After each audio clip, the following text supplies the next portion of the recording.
This is the Outback QB Daily. You are listening to the review of the Green Bay Packers and the Philadelphia Eagles in Brazil. Let's get into it.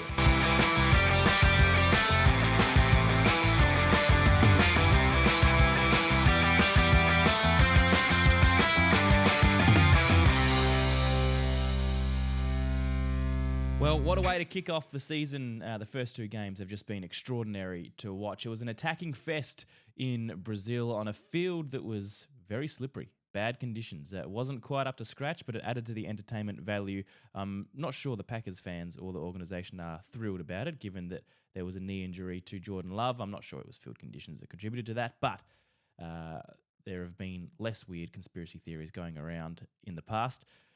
Look, 3 to 6 weeks. Let's start there. That's the diagnosis for Jordan Love. Sprained MCL. It's not an ACL, thank goodness. But 3 to 6 weeks with your starting quarterback who you've just paid $220 million, that is a significant chunk and a bad way to start the year, especially when you start it with a loss. So it's not as bad as first feared, but it is a significant impact on the Packers. And all of a sudden, there is a question mark over their season because how many games can they win with a backup quarterback in place? Will that be Malik Willis or will they sign someone else? Who knows? That'll all unfold over the next couple of days. But they brought in Willis very, very late after releasing their backup QBs after the preseason. So he hasn't had much time to learn this offense. He's had a patchy career so far in his 2 years in the league with Tennessee. So what happens there? What happens with the Packers? But let's talk about the game itself because we'll get to the Jordan Love situation more on the main show, I'm sure, this week and how that affects the Packers. 34-29 Eagles win, and a big win, a really strong way to start the season for them. They weren't perfect. Jalen Hurts fumbled the ball twice, both from snaps, and he had 2 bad interceptions as well. But he did do some good things, and they had a couple of reasons on offense. Well, one main reason that the game exploded in their direction, and that was Saquon Barkley. Now, I doubted the impact that Barkley would make in the offseason. I thought he'd be fine. I didn't think he would be this good straight away. 3 touchdowns. 132 scrimmage yards, and he was just unbelievable. He looked so quick. He looked so agile, so strong. He couldn't have played a better first game. Could not have played a better first game. So impactful. 3 scores. Fantasy owners all around the world going crazy for Saquon. And, I mean, the Giants, it's just more salt into the wound, isn't it? Because they didn't have an O-line that could help him produce this, and he certainly wasn't fit like this in the last 2 years. I mean, it's one game, we know that, but goodness me, what a way to start it. So as for Hurts, he was 20 of 34 for 278, 2 and 2, as I mentioned. He connected with A.J. Brown a bit, 5 receptions, but 119 yards and a TD, which was a 70-plus yarder, so that contributed to his stats. Devonta Smith was okay. They weren't a well-oiled machine on offense. They had their chances on defense as well. There was a pick or two that they could have made that they could have returned for a pick 6, but didn't happen. But a player that did stand out on the defense was Zach Bourne. He had 2 sacks, 15 tackles, and a pass batted down as well. So they have some elements of their game that were looking good, but the Hurts performance was one that was up and down. 278 yards, 20 of 34. There were times where he just made bad misses. He didn't do a heck of a lot with his legs. He carried the ball 13 times for 33 yards. The tush push is back, so we've seen that again.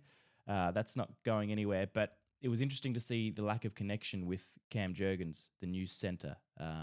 Jason Kelsey obviously retired, so now they're trying to, I guess, elevate that chemistry, find that chemistry between those two. And there were 2 fumbled snaps, which was bad. The first one, Hurts wasn't even ready for it. He wasn't even ready. He was still doing his count. Looking in the opposite direction, the ball hits him in the chest. So a few things to work through there. But as for the Packers' performance, Jordan Love threw it 50%, and he threw a pick, and he should have thrown another one that was dropped. 260 yards for him. He didn't rush at all, and then obviously ends with the knee injury. Josh Jacobs was the addition to their team in the offseason. He started really slowly. He battled behind this O-line, and I think the O-line was one of the reasons they lost. Now let's get into the reasons that this team, the Packers team, couldn't find chemistry. The first was the O-line. It was poor. They couldn't create any space for Josh Jacobs in the first half. They did in the second half. But the main reason the O-line struggled was their penalties. They gave away 10 penalties, or the team did, for 70-plus yards. But most of them came in the first quarter, and most of them were on the O-line. And they were just needless penalties. So they haven't figured that out yet. It's only week 1, but that did hurt them. They couldn't convert in the red zone. 1 of 4 in the red zone and a couple of misses, a couple of drops. Christian Watson and Dontavian Wicks, he had a bad day. He had a couple of drops that he really should have taken and ended up with no yards on a few targets. So it was the drops. It was the lack of red zone conversion. It was the penalties. And they also tried out a new kicker, the undrafted free agent, Braden Narveson, who they signed after getting rid of Anders Carlson, their draft pick from last year, who had a patchy year. And Narveson missed a 43-yard field goal, which turned out to be quite important in the scheme of the game because it just made things so much harder for the Packers to get back into it late. And then obviously Malik Willis comes on at the end for the last play for the Hail Mary because Love's been injured. So it's a night that the Packers leave with more questions than they do answers, not just the Love injury, but also, what's this O-line look like? How is the chemistry of the receivers working outside of Jaden Reed, who was unbelievably good? 2 more touchdowns for him, 138 yards catching and 33 yards on the ground. He had 1 jet sweep that he took through for a touchdown. So he was unbelievable. E-Man, Emmanuel Wilson, the backup running back that Hawley mentioned in the main show last week, he actually showed a little bit as well as a backup to Jacobs when it wasn't working for him. But yeah, big questions here. Big questions for the Packers. They got a pick from Xavier McKinney, their off-season recruit from the Giants. He looked good. Jair Alexander got a pick as well from a bad throw from Hurts, but he got burnt by A.J. Brown a few times. So A.J. Brown certainly had the best of that matchup. It's a game where, coming out of it, it's hard to know where they both sit, really, because it was such an attacking game. There were a fair few errors. It was weird conditions, a weird way to start being in the Southern Hemisphere, players slipping over, injury to the quarterback of the Packers at the end. Hurts wasn't at his best. I just don't know. I mean, it's a win for the Packers, and it's a good start. Sorry, it's a win for the Eagles, I should say, and a good start. But whether you'd be entirely convinced outside of Saquon Barkley and maybe A.J. Brown, I'm not sure. But anyway, they'll take that, and we'll see. We'll unpack the rest of this week with Jordan Love, 3 to 6 weeks, MCL. Malik Willis. What can Malik Willis do? Can they hold on? Let's have a look at the Green Bay fixture coming up because, that'll be instructive as to, whether they can hold on for the season because that's the question already. The question is, can they win enough games in this next, let's say, 4-week period to stay competitive? So they're 0-1. They've got the Colts at home next week. That's tough all of a sudden without your starting QB. Then they've got the Titans away. So Willis against the Titans potentially.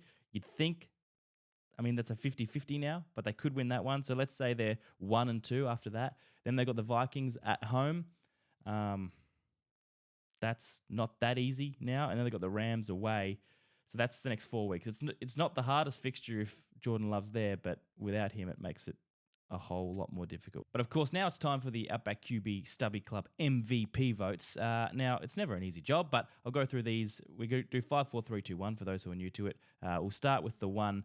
Jalen Hurts, I'm giving 1. Now, I agonized about this because he had, three turnovers, one of which was probably a center's fault, 2 of which were picks, one of them bad. But when it mattered late, he did control a 7-minute drive that helped them seal the game, and he did make 2 touchdown passes, and he did hit his receivers at times when it mattered as the game went on. He got more chemistry as the game went on. So only 1 for Jalen Hurts out of that. 2 for A.J. Brown, 5 receptions, 119 yards, and a big touchdown. He was very good when it mattered. Zach Bourne, linebacker from the Eagles. Now, not a name that is normally heralded, but as I said before, 15 tackles, 2 sacks, and a pass batted down. He was big when it mattered, and he had the sack to end the game after a big night. So 3 votes for him. 4 votes for Jaden Reed, the only Packer who gets votes for me today. He was sensational. As I said, 138 yards and a TD, plus that 33-yard TD on the ground, so he scored twice. And then Saquon Barkley, I can't go past that. 5 votes. He was the best player in the game by a mile, 132 yards and 3 scores on his debut. So he kicks off the Outback QB Stubby Club MVP award very, very well. All right, we'll see you all tomorrow.